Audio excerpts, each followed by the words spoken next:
زرګیز د میخین شاګولي شو او دا 520 به ته نه چې کوم نه مونږ یې واسکټ کې سنبال کړو. اوس یې خوند خو د خیر سره د پرنسپل په کرسۍ باندې ناست دی. یاده که حساب کتاب خو دې وکړو که نه؟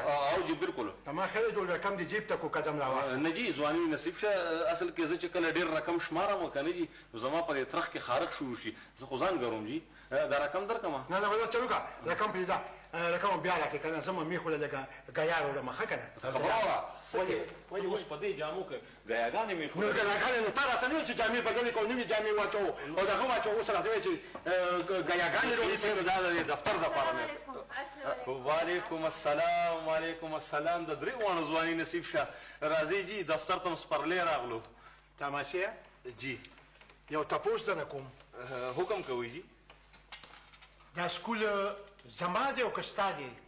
ځواني م نصیب شه ستاسو دی. مالک یې ته او که زه یم؟ تاسو یې مالکان د سلام جواب به زه ورکوم او که ته به ورکړې؟ جي میخین صاحب پرنسپل صاحب تاسو یې ورکوئ خو ما وې تاسو هسې م خزانوالي یې نو ما دې سپرلو دا جواب د سلام به دا سپرلی ورکړي که نه جي. او دا خبره دی خو که دا دې صحیح خبره وکړه